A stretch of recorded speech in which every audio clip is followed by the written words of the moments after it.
Welcome to a moment of intrigue in the world of politics and science. A Senate hearing, a simple question, and a refusal to answer. Senator Josh Hawley posed a straightforward query to Dr. Verma: can men get pregnant? He wasn't seeking a philosophical or political response, but a biological fact. Thank you, Mr. Chairman. Since you bring it up, why don't we just start there? Dr. Verma, I wasn't sure I understood your answer to Senator Moody a moment ago. Do you think that men can get pregnant? I hesitated there because I wasn't sure where the conversation was going or what the goal was. I mean, I do take care of patients with different identities. I take care of many women. I take care of people with different identities. And so that's where I paused. I think, yeah, I wasn't sure where you were going with that. Well, the goal is just the truth. So can men get pregnant? Again, the reason I paused there is I'm not really sure what the goal of the question is. The goal is just to establish a biological reality. You just said a moment ago that science and evidence should control, not politics. Absolutely. So let's just test that proposition. Can men get pregnant? I take care of people with many identities, but can men get pregnant? There are many women that can get pregnant. I do take care of people that don't identify as women. Can men get pregnant? Again, as I'm saying, let me just remind you what you testified to a moment ago. Science and evidence should control, not politics. So can men get pregnant? You're a doctor, agree. I think. Science and evidence should guide medicine. Do science and evidence tell us that men can get pregnant? Biological men, can they get pregnant? I also think yes/no questions like this are a political tool. And no, yes/no questions are about the truth, doctor. Let's not make a mockery of this proceeding. This is about science and evidence, and I'm asking you. You know, the United States Supreme Court just heard arguments yesterday at great length on this question. This is not a hypothetical question. This is not theoretical. It affects real people in their real lives. And you're here as an expert, called by the other side as an expert.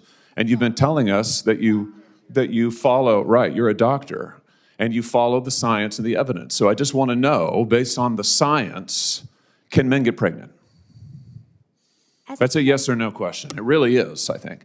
I think you're trying to reduce the complexity of a lot. I'm not. I'm trying to get, it's not complex. I'm trying to get to an answer, and I'm trying to test, frankly, your veracity as a medical professional and as a scientist. Can men get pregnant? I think you're also conflating male and female with... No, I'm not conflating male and female. They're two different things. There's biological men and there's biological women. And I want to know, can men get pregnant? What you were talking about is biological... You're not going to answer my question. Biological males. This isn't hard, doctor. Can men get pregnant? Yes or no?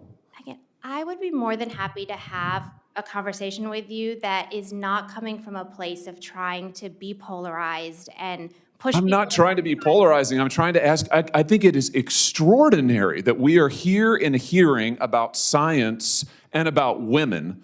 And for the record, it's women who get pregnant, not men.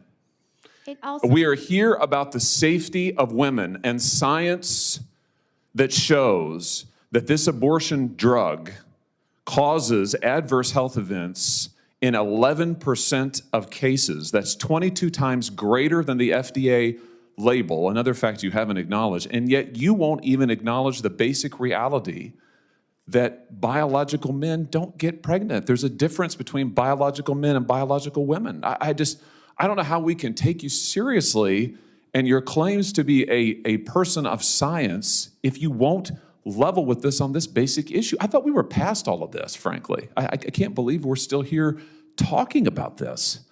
I am a person of science, and I'm also someone here who's here to represent the complex experiences of my patients, and I don't think polarized language or questions serve that goal. I don't think they serve the American people. It is not polarizing to say that there is a scientific difference between men and women, and I want this to be clear and for the record. It is not polarizing to say that women are a biological reality and should be treated and protected as such.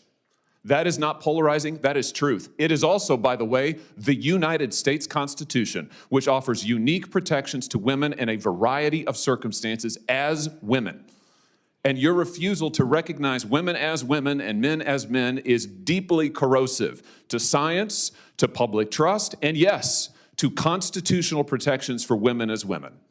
And I think it's extraordinary that you would sit here and advance a political agenda that has been thoroughly discredited and rejected by the American people in this forum. And I'm glad we had this exchange because it is exceptionally clarifying. It is also in many ways quite depressing. I see that my time has nearly expired. I just want to thank the other witnesses for being here. Thank you for protecting women and children.